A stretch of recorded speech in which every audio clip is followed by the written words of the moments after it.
A lot of people have been talking about the Switch 2 and how Nintendo is greedy for making Mario Kart World $80. But there's been one thing that few people have been talking about now: Nintendo mobile games and how greedy they are. So let's cover 3 of them. Let's get poppin'. Now, before we talk about the games, I want to give you a little history lesson. 2015 was the peak of mobile games. Before every new game release was the same dog trash. And since 2015 was the best point for mobile games, Nintendo wanted to join in too. Thus, Miitomo was born. You probably never heard of it. And that's because it's now wiped off the App Store. Yay. Miitomo was basically a Tamagotchi life, but it's a social media app, I guess. Man, this Nintendo social media phase was really unexpected, to say the least. Anyways, the app got shut down a few years after release, so now it's in a coffin. Let's move on. Time for a long chapter. Let's cover Super Mario Run, the first game. Fun fact, this is the oldest Nintendo app still on mobile stores, released back in 2016. In this game, Mario runs on his own for some reason.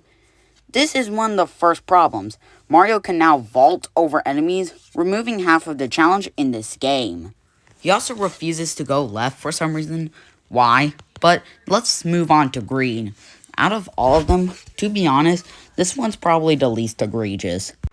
Now yes, you do have to pay to play all of it, but we've seen this since and probably before. But I don't know, I didn't have an iPad or a phone in 2016. There's also a Toad Race thing that I don't know. There's also Remix Run, but I can't show footage because there's real freaking songs I'm talking about. Maybe I could listen to Heat Waves by Glass Animals. There's also an idle side. Yeah.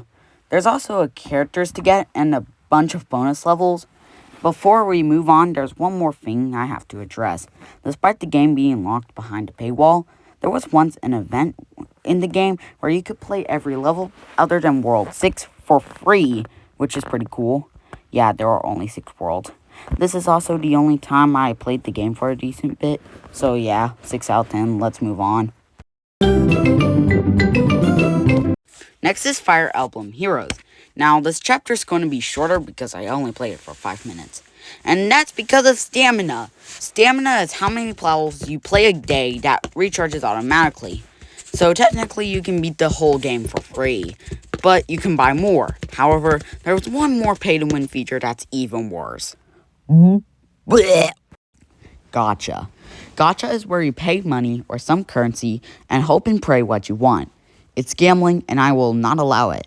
It's a horrible way to monetize your game.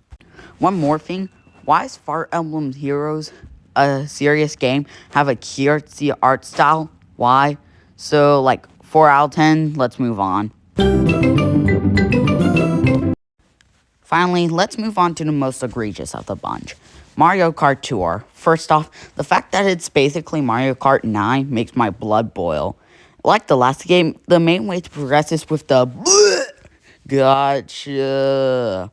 Yeah, a racing game has freaking gotcha in it. Despite the absurd amount of characters and items, most of them are just reskins.